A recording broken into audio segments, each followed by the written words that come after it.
a comenzar diciendo que la trabeculectomía es todavía el gold estándar dentro de lo que es la cirugía de catarata, pero, como ya dije anteriormente, tiene efectos adversos potencialmente agresivos para la salud visual o por lo menos para hacernos renegar, como a muchos nos ha pasado en las primeras semanas, meses después del postoperatorio, inherentes a que es una cirugía penetrante, o sea, que penetra en el ojo, que entra al ojo, dentro de los cuales podemos nombrar las hipotonías prolongadas, las hipotalamias, los desprendimientos coroideos, las infecciones intraoculares, glaucomas malignos, etc.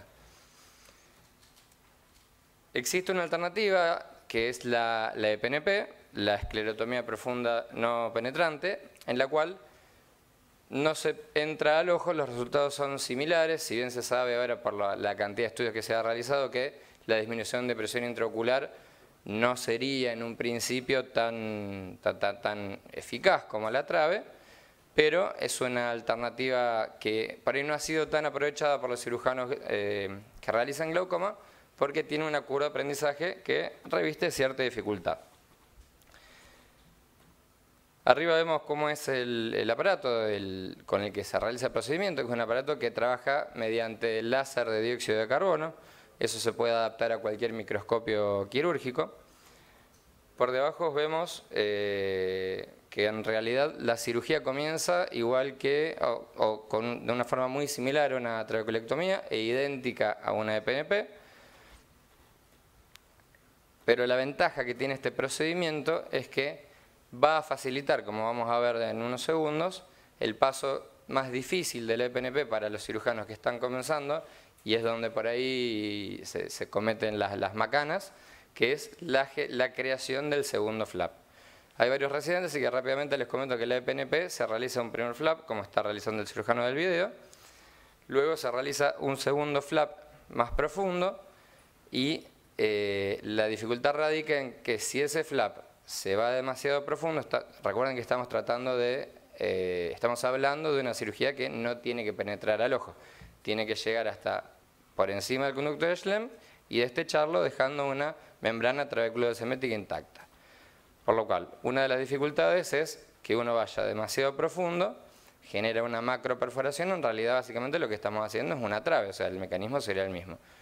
Por otro lado, si el cirujano es demasiado cauto y la profundidad no es la suficiente, no vamos nunca a llegar al nivel donde estamos queriendo alcanzar, con lo cual va a fallar. Y aquí vemos en el video cómo después de haber adaptado, eso se puede adaptar tanto el tamaño como la profundidad, en vez de realizar ese segundo flap, mediante este láser de dióxido de carbono, va realizando ablaciones. En este momento está realizando una ablación escleral por encima de coroides y de cuerpo ciliar, respetando siempre el espolón. Y vamos a ver cómo va a comenzar a realizar ablaciones en la zona donde está el conducto. ¿Y qué tiene de interesante? ¿Qué tiene de novedoso? ¿Y por qué se utiliza el láser de dióxido de carbono? Bien, la respuesta es que el láser de dióxido de carbono tiene la particularidad de ser absorbido casi en su totalidad ante las más mínimas ante la más mínima presencia de agua o líquidos, como en este ejemplo el humor acuoso.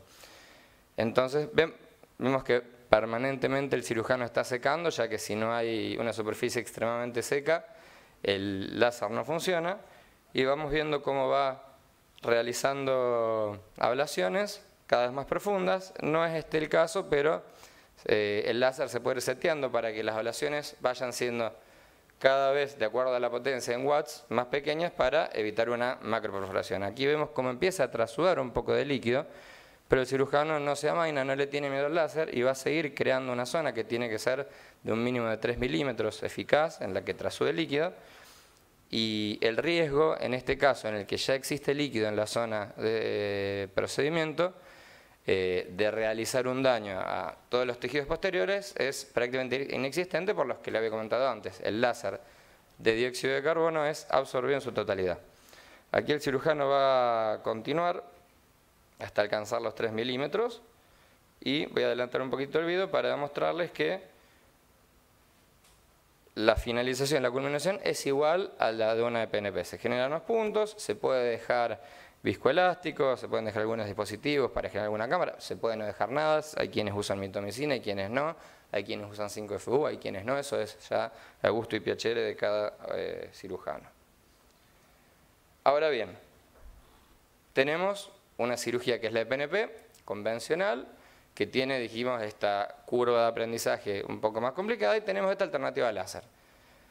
Pero, ¿sabemos que esta alternativa láser es igual de eficaz? ¿Sabemos si es realmente mejor? ¿Sabemos cuáles son los efectos adversos? Entonces, ¿qué es lo importante acá? Comparar lo que es láser contra lo que en este caso ejemplifiqué como una espada, que sería el efecto Monlar contra el CLAS, y ver cuáles son las diferencias. Y afortunadamente, Greifner y colaboradores realizaron un estudio en el que justamente compararon retrospectivamente, apareando por sexo y edad, grupos de un grupo de pacientes a quienes fueron intervenidos todos por el mismo cirujano, por CLAS, y un grupo de pacientes que fueron intervenidos por EPNP. Y la realidad es que los resultados fueron que la disminución de presión intraocular fue equiparable en los dos casos, un par de milímetros de mercurio mejor en CLAS, pero la realidad es que no sería clínicamente significativo. La disminución en cantidad de gotas, que era el otro parámetro al que le da importancia el estudio, fue exactamente idéntica. Eran todos pacientes que estaban con 3 gotas y mal controlados, y la media les dio 1 gota a ambos brazos. Entonces, si nos quedamos con estas conclusiones, nos quedamos con que es una técnica que es igual de eficaz, es una técnica con los mismos resultados y es una técnica que podría ser equiparable la una con la otra, pero todo tiene un lado oscuro. Cuando empezamos a leer más profundamente el artículo, que es muy interesante y se lo recomiendo a todos, vemos el tema de las complicaciones. Observamos que en CLAS hay 2 macroperforaciones, 2 hipotonías, 2 desprendimientos coroideos, 13 incarceraciones iridianas. No lo voy a explicar por cuestiones de tiempo, pero la realidad es que les recomiendo mucho que busquen este estudio porque los fenómenos de cada uno están muy bien explicados, y un glaucoma maligno. Ahora bien, el estudio culmina nombrando los porcentajes de complicaciones de cada una de las cirugías. La trabeculectomía 42%, tubos, ya sean valvulados o no valvulados, 27%, CLAS en este momento, o en el momento del estudio, un 19%, y EPNP 3%. Ojo, 3% en manos experimentadas. Dijimos que la curva de aprendizaje es de más o menos 2 años, si no lo dije es así. Hay estudios que dicen que en cirujanos nobles la tasa de complicaciones pasa de 30 a 50% y va descendiendo con el tiempo. Como conclusión, CLAS, esta es una opinión personal mía, me parece una alternativa extremadamente válida y útil para cirujanos que tienen amplia experiencia en trabeculectomía, que no tienen posibilidad, deseos de realizar algún aprendizaje y tienen la capacidad económica de conseguir este láser y poder ofrecérselo a los pacientes.